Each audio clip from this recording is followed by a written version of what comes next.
یک اسم رو به من اعلام کنید فقط. آقا مجتبی. آقا مجتبی. زودیاک یا پدرخوانده، محمد بهرانی یا کامبیز دیرباز، جک گنجشکی یا زودیاک، پلیرای کدوم یکی از این دوتا ریالیتی شو بازیکنهای بهتری هن؟ میخوایم توی این ویدیو به همه این سوالات جواب بدیم. گان رو من میکشی؟ همشهریا بیخیال یه پرنده تو دستمون. سلام رفقا، چطورین؟ ببینید توی این ویدیو ما بیشتر تمرکزمون رو میخوایم بذاریم روی زودیاک، چون ما قبلا ویدیوهای مختلف من راجع به پدرخوانده ساختم و میسازم. بیشتر تمرکزمون توی این ویدیو روی زودیاک خواهد بود، اما مقایسه میکنیم و به سوالایی که مطرح کردم حتما جواب میدیم. همینجا بهتون بگم یکی از برتری‌های پدرخوانده نسبت به زودیاک به نظر من این کارت‌های حرکت آخر بازیه که واقعا پدرخوانده رو جذاب‌تر کرده حقیقتا. اما این به تنهایی دلیل نمیشه که بخوایم بگیم که پدرخوانده بهتر از زودیاکه. ما یه برگ برنده مهمی رو بین این دوتا ریالیتی شو باید با هم دیگه بررسی کنیم و اون هم بازیکنای این دوتا برنامه‌ن که در جلوتر بهش میرسیم. راجع به همشون، حالا همشون که نه ولی بخششون صحبت میکنم براتون. پس به سرعت بریم سراغ ویدیو. بزن بریم. این عرض 100 تا پرنده تو ساخت و برد. کدومتون با من بازی کرد؟ 9 قسمت از شب‌های مافیا زودیاک پخش شده و دیگه به نوعی عیارش دستمون اومده. توی این 9 قسمت ما بازیکن‌های مختلف و لول بازی‌های مختلف و چیزهای متفاوتی رو از این ریالیتی شو دیدیم و حالا می‌خوایم با پدرخوانده یه مرور کلیش بکنیم. از محمد بهرانی و کامبیز دیرباز شروع کنیم. خب ببینید، به نظر من کامبیز دیرباز به هر حال چند سالی که داره پدرخوانده و شب‌های مافیا رو اجرا میکنه، یه تجربه بیشتری از بهرانی داره توی این برنامه و اجراش. اما این به تنهایی دلیل نمیشه که بگیم که اون از بهرانی بهتره. بهرانی هم از حق نگذریم خیلی مسلط داره اجرا میکنه، اما یه تفاوت بزرگ دارن با هم و اون هم در واقع شناخت جاییه که گرداننده به درستی ورود کنه توی بازی و تذکراتش و به هر حال پیش بردن بازی.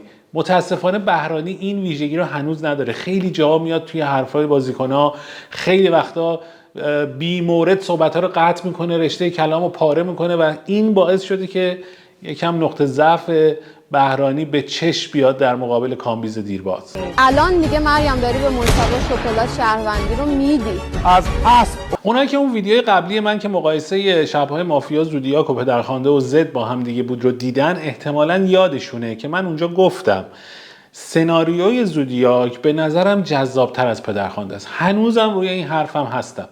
اما حالا بیایم جک و زودیاک رو با هم دیگه یه مقایسه بکنیم، بررسی کنیم، ببینیم کدوم جلوتره فعلا بعد از گذشت 9 قسمت از هر دو ریالیتی شو. ببینید توی پدرخوانده بهمون ثابت شد با اون بازی قبلی نبویان که اگر نقش جک گنجشکی رو یک بازیکن درجه یکی بازی کنه میتونه جذاب باشه، ولی همونجا هم بهتون گفتم مگه ما چند تا بازیکن درجه یک مثل نبویان داریم که بتونن اون نقش رو اونجوری اجرا کنن؟ پس ضعف داره جک هنوز. زودیاک این ضعف رو نداره، نقش جذابیه و میتونه که تعلیق و کشش و پیشبرندگی بازی رو خیلی بهتر کنه.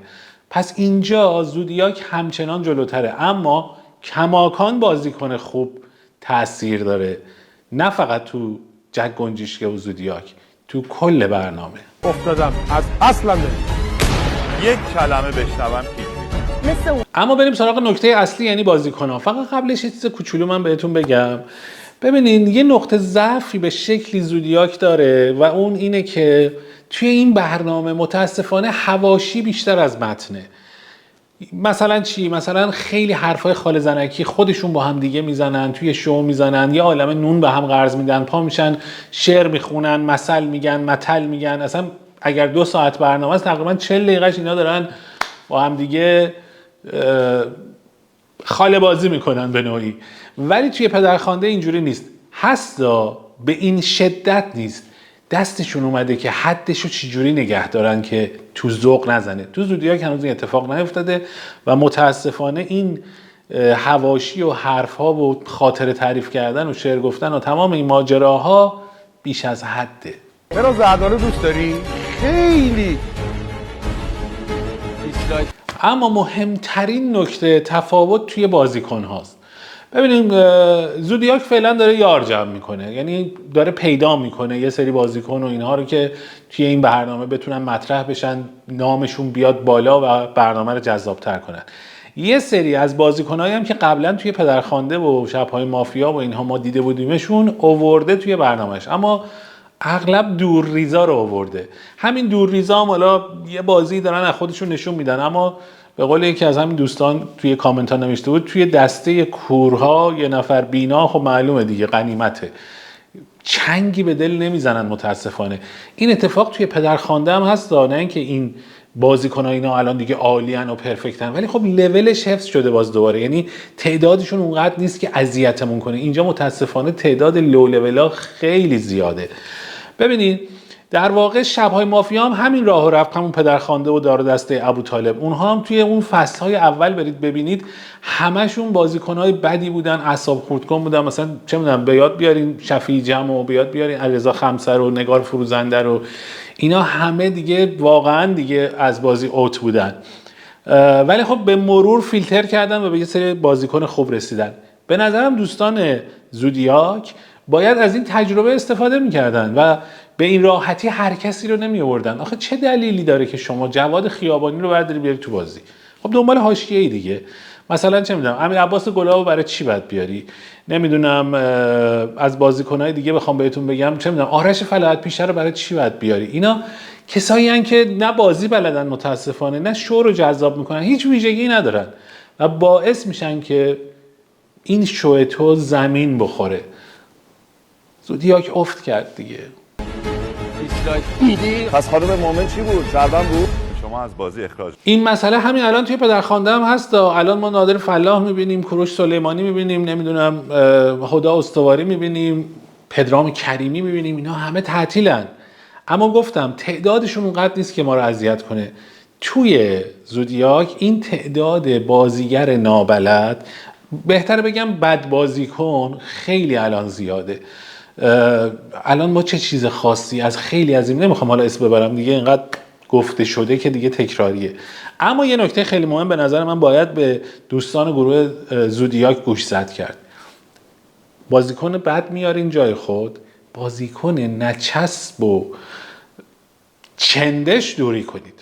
مشخصا دارم راجع به خانم ملیکا شریفی نیا صحبت میکنم. درود به همه دوستان، من فرزاد فرزین هستم. خیلی خوشحالم که با همتون دارم بازی. معلومه که دوستان زودیاک هم دارن یه سری پلیرها رو بزرگ میکنن که بشن در حد یه نامهایی مثل واشقانی، مثل نبویان، مثل افشاری، مثل حامد آهنگی، ایمان صفا و که بعداً بتونن به واسطه اینها هم مخاطب جذب کنن. اشکالی هم نداره، قانون رئالیتی شو خوبه، ولی درست دیگه. مثلا فرزاد فرزین بازیکن خوبی بوده، نشون داده توی اینا خوبه، ولی همچنان فکتاش فکت نیست. یعنی اینکه شما یه سری بازیکن داری که میان و خودشون رو میخوان نشون بدن و حالا شما هم هی روشون زوم میکنین و این حرف ها، باید اگر بازیکن خوبی هستن، اگر به کسی زن دارن و دارن به اونها اتهام میزنن، با فکت بزنن. حتی اگر نقشی مثل کارآگاه دارن، استعلام کسی رو میگیرن و مشخص میشه که مافیان، باید بتونن برای اون فکت سازی کنن تا بقیه رو توجیه کنن، نه اینکه بیدارش بگه آقا من میگم این مافیاست الا بالله، بقیه هم بیان پشت دستش. نکته دوم همینه، انقدر بازیکن پشت دستی ما توی زودیاک زیاد داریم که دیگه کلافه میشیم. همه منتظرن که یکی یه چیزی بگه گله‌ای برن پشت دستش. خب نمیشه. در واقع اگه بخوام من توی شب‌های مافیا زودیاک بگم به شخصه کدوم بازیکن‌ها رو بیشتر میپسندم، بازی شهرام قائدی رو دوست دارم، بدم نمیاد، مریم مومن هم خوبه، ولی بقیه‌شون اون چنان که باید بازیکنایی نیستن که منو قانع کنن. نمیگم توی پدرخوانده الان نمیدونم واشقانی، نبویان و حتی توی بازیکنای میدلشون ما میبینیم که درگیر فکتن، سعی میکنن حرفایی که میزنن حرفایی باشه که منطقی باشه. سینا رازانی رو یادتون بیاد، این بازیکن درسته نمیتونه اجماع جمع کنه، ولی داره حرفای درستی میزنه. ژوله، فرزاد حسنی و خیلی های دیگه، امین میری و این حرفا. پس اینا وقتی تعدادشون زیاد میشه تو پدرخوانده، اونو جذابتر میکنه و زودیاک درجا میزنه متاسفانه. اگه تکراری بخوام امروز اگه حرف آخر رو بخوام بزنم به دوستان برنامه ساز زودیاک، چیزی که میتونم بهشون بگم اینه که تو رو خدا دست از حاشیه و حاشیه سازی و درگیر اینستاگرام و تلگرام و این فضای مجازی هم یوتیوب و اینها بودن بردارید، تمرکزتون رو بذارین روی بازی و برنامه سازی. شما مدیومتون یه مدیوم دیگه است. برای اینستاگرام برنامه نمیسازین که یه چیزایی رو بولد کنین که اونجا وایرال بشه، حالا به واسطه اون یه عده بیان ببینن. اینطوری نیست، اصلا اینطوری نیست. پس تمرکز اگه بذارید رو خود برنامه، سناریوتون سناریویی هست که مخاطب رو بتونه جذب کنه و البته با پلیرهای خوب. جنبندی این که پدرخوانده کماکان به نظر من برتری ویژه داره نسبت به زودیاک و فعلا توی برنامه‌هایی که راجع به مافیا داره ساخته میشه بهترین برنامه است. چیکار کردین شما؟ نه اصلا اینا نیست. شما اتفاقا دارک میشین. امیدوارم از دیدن این ویدیو لذت برده باشین. لطف میکنید که این کانال رو سابسکرایب کنید و از من حمایت کنید. همینطور لایک کنید. لایک های شما به من انرژی خیلی زیادی میده و باعث میشه این ویدیو به دست آدمای بیشتری برسه. هر جا که هستین خوب و خوش باشین و به قول امیرحسین رستمی هر جا هستین موفق باشید. خیلی مخلصیم. شهر میبرد.